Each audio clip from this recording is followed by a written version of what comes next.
In Hollywood, silence was survival, and Angie Dickinson stayed silent for 70 years. Her story begins far from the lights of Los Angeles, in North Dakota, where a restless girl filled a notebook with poems and questions about a world that expected her to stay small. But protection became isolation, and isolation became silence. One night, at 2 in the morning, Angie received the news that would define her downfall. She had been cast in the role of her career, a film critics whispered would reshape her legacy. Hours later, Frank made a single call to the producer. His voice was calm, polite, final. "Keep her in that film, and your career ends here."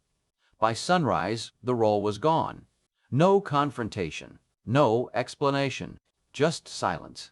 The kind that does not echo us, it erases. No training, no family connections. Only ambition and a gaze that stopped people mid-sentence. Angie stayed for years, not out of love, but out of hope. Hope that the man she met in the beginning, the one who sent roses and laughter, might return. He never did. What remained was a ghost, a shadow of control that followed her long after the relationship ended. The world continued to adore Frank Sinatra. His music played at galas, weddings, funerals. Angie's name faded from headlines. Hollywood did not blacklist her with ink. It did it with silence, one unreturned call at a time. Years later, when asked about him, she simply said, "He never hit me. He never yelled." She arrived in Hollywood when the studio gates still decided who mattered, and talent alone was never the currency that counted. But he took everything just the same. The root cause was never a single man. It was the system that empowered them, the culture that taught women to protect the very forces that broke them. Angie Dickinson learned early that genius excused cruelty, that love could disguise control, and that silence, once chosen, becomes its own prison.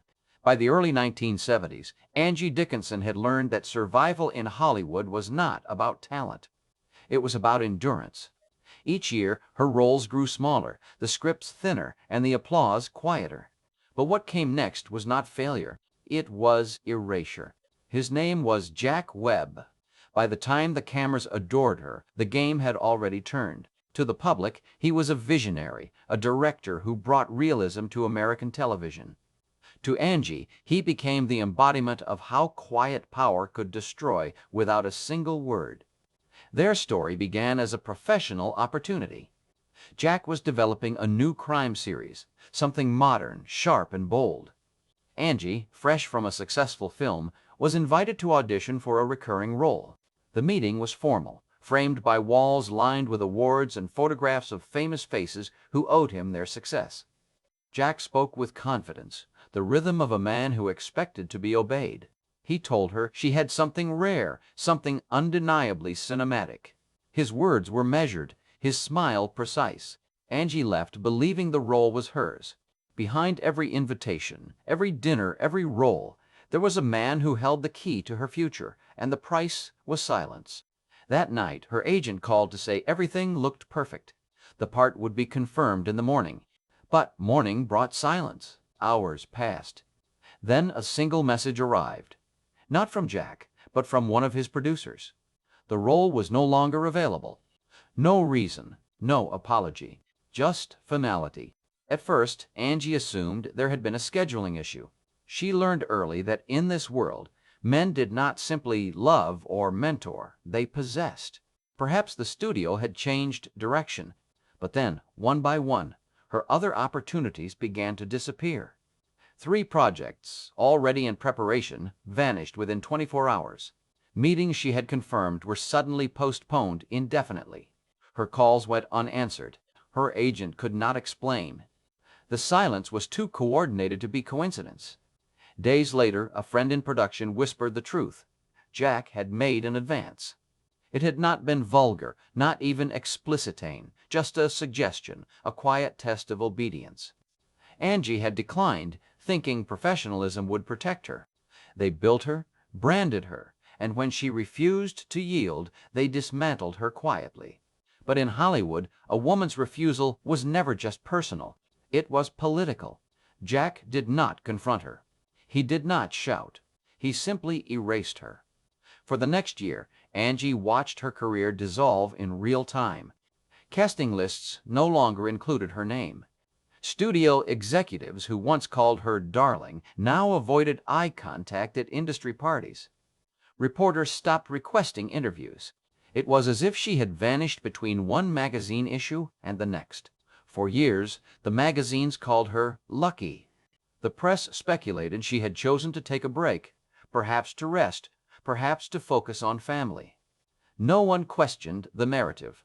In Hollywood, disappearance was always explained as choice.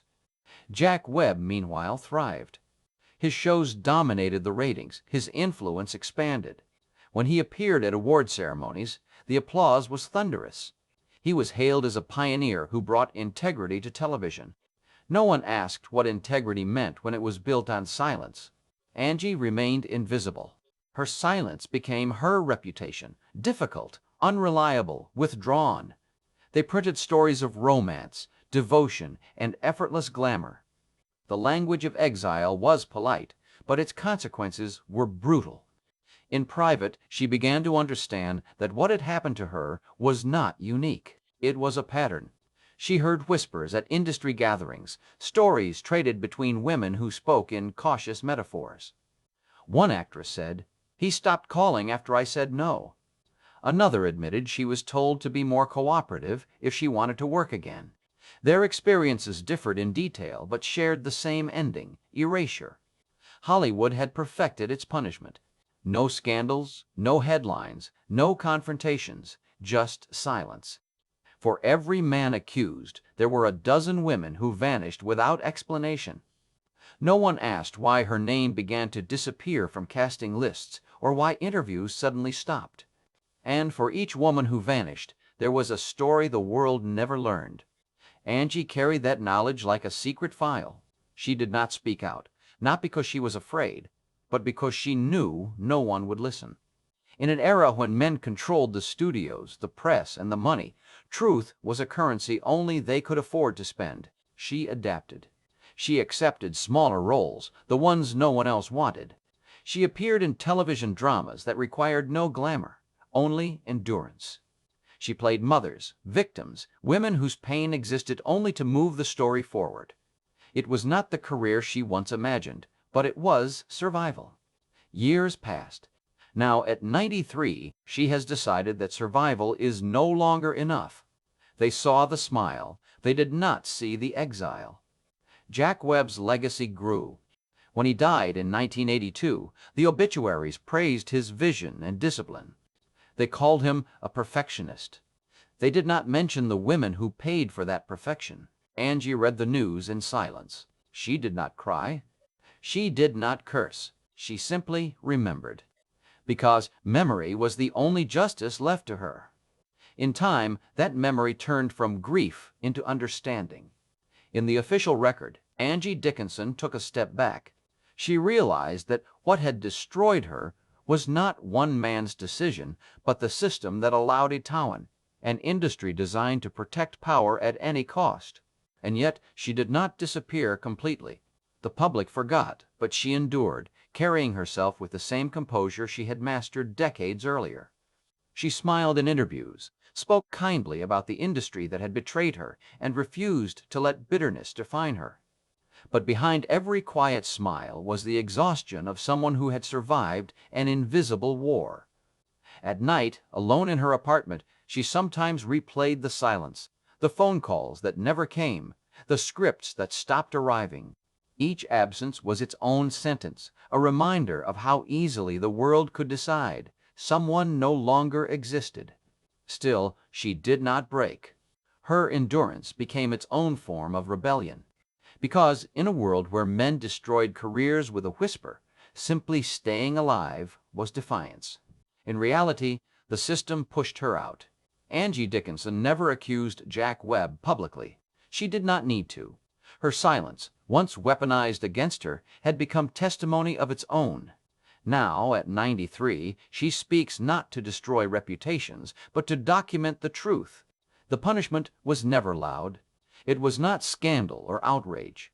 It was the quietest thing of all, forgetting. And Angie Dickinson refused to be forgotten. After the silence of Hollywood, Angie Dickinson sought refuge in something that resembled calm. What she found was a different kind of cage. Now, nearly 7 decades later, she no longer protects their reputations. It came not from the studios or the producers, but from a man who called it love. His name was Larry King. To the world, he was the curious mind of late-night television, the man who asked questions for a living. To Angie, he was a man who seemed to have none of us, at least not at first. He listened, which was rare. After years of being watched and judged, listening felt like safety. Their relationship began softly. He admired her resilience, her grace, her history. He said she was misunderstood. He promised that with him, she could finally rest. She speaks not from bitterness, but from clarity, the kind that only arrives after a lifetime of silence. And for a time, she believed him. At first, his care looked like devotion. He wanted to know how she slept, what she ate, whom she trusted. Then the questions multiplied. Where are you going? Who will be there? When will you return? He began to review her scripts, advise her on which interviews to avoid, which people to ignore. It was never framed as control. It was love, concern, protection. Her voice is steady, her memory exact, and her purpose unflinching. But protection has a cost when it becomes possession. Weeks turned into months, and Angie realized that her world had grown smaller. Friends stopped calling. Invitations stopped arriving. When she tried to reconnect, Larry would smile and say, "You do not need them anymore." His words were gentle, but their effect was absolute. He never shouted. He never struck. His weapon was guilt. When she questioned his behavior, he wept, saying she was his only reason to live. This is not a confession. She began to measure her words, to monitor her tone, to shrink herself to avoid his despair. Then came the moment that stripped away every illusion. One morning she discovered a small microphone hidden beneath the seat of her car. When she confronted him, he did not deny it. He said it was intimacy, a way of understanding her better. The logic was twisted, but the delivery calm. That calm frightened her more than any anger could. For weeks she lived in quiet panic, pretending everything was fine while planning her escape. The breaking point arrived after a missed call. She had been in a meeting, one of the few career opportunities still available. It is a reckoning. When she returned home, she found every photograph of them destroyed, her journals shredded on the floor. Larry stood among the wreckage, bleeding from a self-inflicted cut, whispering, "If I cannot have your life the way I need it, I do not want it at all." That night, Angie did not scream or cry. She simply packed a small bag, took her daughter, and left before dawn. No note, no confrontation, only absence. In the weeks that followed, she disappeared into a small apartment in Los Angeles. She unplugged the phone, drew the curtains, and stopped answering the door. She needed silence again, not the imposed kind, but the kind she chose for herself. For the first time, her silence was freedom. A dissection of how 5 menace each celebrated, each untouchable AAS, used affection, authority, and fame to shape a woman's destiny and then bury it. Years later, when asked why she never spoke publicly about the relationship, she answered quietly, "Sometimes you do not realize what happened to you until long after it is over. And by then, you are too tired to explain." Her calmness in that sentence was not resignation. It was wisdom earned through pain. But the final betrayal would not come from a lover. It came from a friend. Johnny Carson was not just the face of American television. He was its voice. He shaped reputations with humor, ended them with a pause. When he invited Angie to appear on The Tonight Show to celebrate her career, she saw it as vindication, a recognition that she still mattered.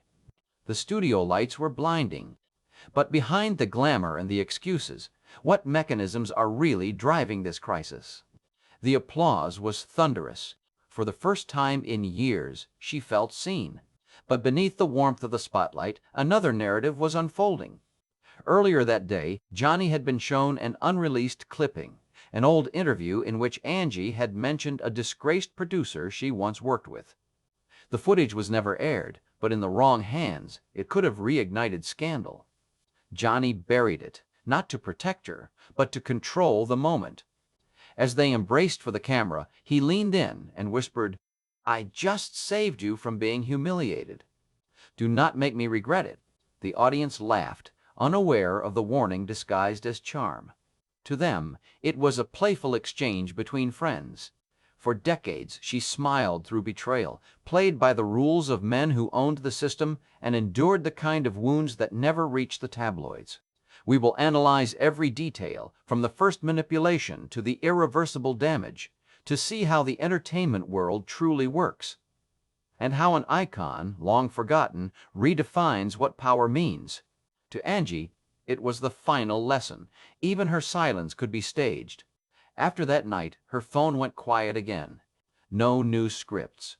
No invitations. Her name, once synonymous with Hollywood grace, faded into the background noise of nostalgia. No headlines marked her downfall. No one asked why she disappeared. That was the genius of Hollywood exile. It arrived without sound. But age has its own kind of clarity.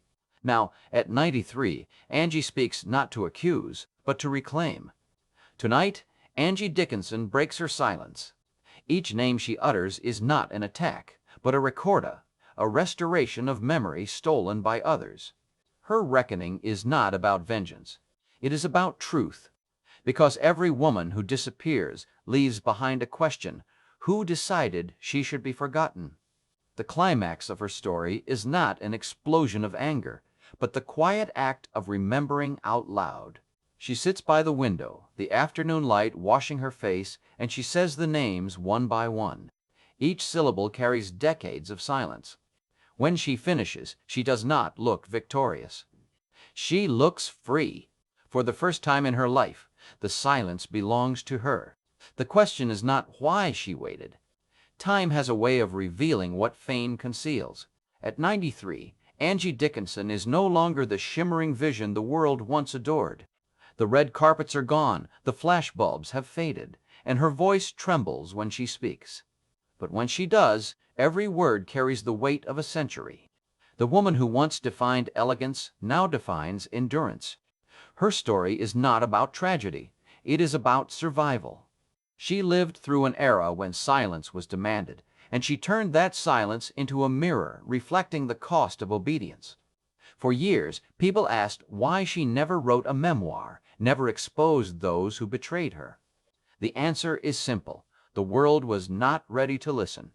It took 7 decades, a cultural reckoning, and the courage of countless others before her story could exist without being dismissed as bitterness.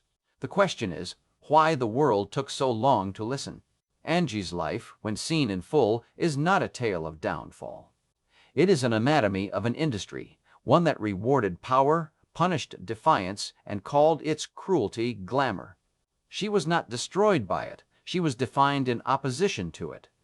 Each loss became a layer of truth she would one day reclaim. Now, as she speaks the names that once controlled her fate, something remarkable happens. The story no longer belongs to them. It belongs to her and to every woman who has ever been silenced into compliance. Her reckoning is not an act of revenge. It is the restoration of agency. By naming those who took her voice, she returns it to herself. Before the world called her an icon, Angie Dickinson was simply a girl from North Dakota with a voice too soft to command attention and a spirit too strong to be ignored. In the softest moments of her interviews, when the light hits her face just right, there is no anger. There is only clarity. She says, "I am not telling these stories to hurt anyone. I am telling them because forgetting is how it keeps happening." Her words do not seek applause. They seek acknowledgement, the kind that transforms pain into understanding. Hollywood, for all its illusion, cannot escape the truth that built it. Every lie eventually meets its opposite.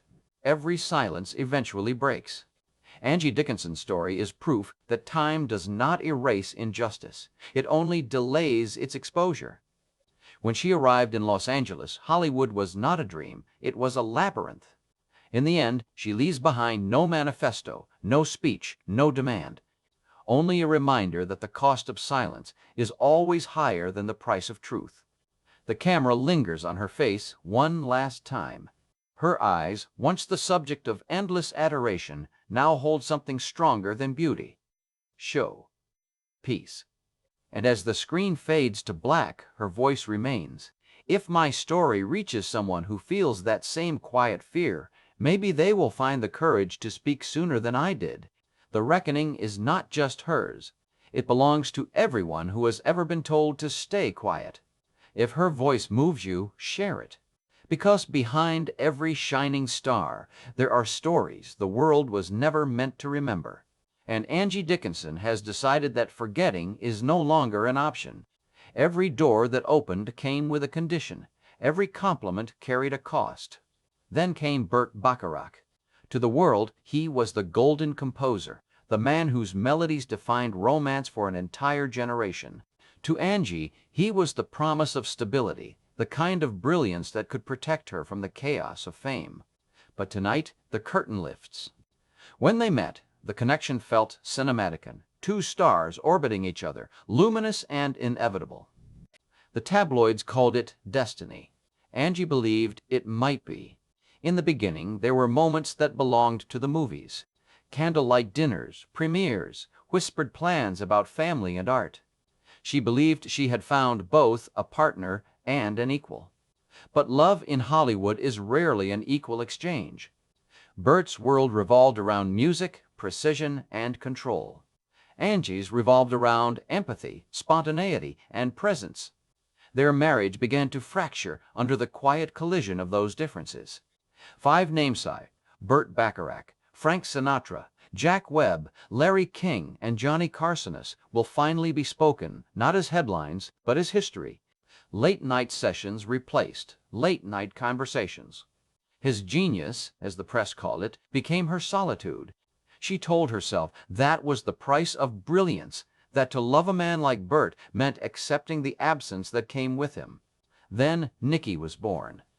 The moment Angie held her daughter, the entire architecture of her life shifted. Nikki was fragile, born with a developmental disorder that demanded constant care and limitless patience.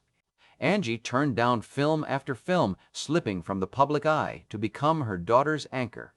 She read medical journals, memorized treatment plans, and learned the language of hospitals by heart. Burt withdrew further, not out of malice, but out of denial. Genius, it seemed, had no space for imperfection. Angie Dickinson was once the most dangerous woman in Hollywood, not because of what she did, but because of what she refused to become. When Nick's condition worsened, Angie called him in tears from a hospital corridor. His reply was clinical. "Will this delay my flight to Europe?" It was not cruelty, it was detachment, the reflex of a man who could orchestrate symphonies but could not bear dissonance in his own home. That night, something in her broke. Not anger, not rage, just the final fracture of belief. She realized that love built on admiration could not survive neglect. Yet she remained silent. She defended him in interviews, shielded him from scandal, because that was what women did. They absorbed the failure, carried the shame, and called it loyalty. In the 1950s, danger was not welcome in women. When Nikki later passed away, decades after the divorce, Burt did not attend the funeral. No flowers, no message, not even a word. Angie stood before the casket, surrounded by strangers, delivering a eulogy for a daughter and a life she had fought for alone. The press described it as a quiet ceremony. They did not know the quiet was grief itself. But silence has gravity. It pulls until it consumes everything. And in Hollywood, that silence became Angie's reputation. A woman too emotional, too private, too complicated. What they called instability was simply heartbreak given no outlet. Then came Frank Sinatra. It was punished, disguised behind lipstick, contracts, and polite applause. If Burt represented distance, Frank embodied dominance. He was charm sharpened into power. To the world, he was the man who made women swoon. To Angie, he was the man who taught her that love could be a cage gilded in affection. Their affair began with spectacle. Flowers delivered at sunrise. champagne in hotel rooms that smelled of power and nostalgia. He called her my angel, and the world called them the golden couple. But even gold burns when held too long. Frank did not need to raise his voice to control her. She was the actress who could hypnotize a room without a word, the quiet flame producers wanted to control, and the woman the industry would eventually try to erase. His influence was absolute. He could make a career rise with a single phone call, or make it vanish just as easily. The first time he intervened, it seemed harmless, a minor film role he disapproved of, a contract that mysteriously dissolved. Then it became pattern. Each time Angie sought independence, something disappeared. A script, a meeting, an opportunity. His affection always came with the quiet threat of consequence. She convinced herself it was love has his way of protecting her from the industry's cruelty.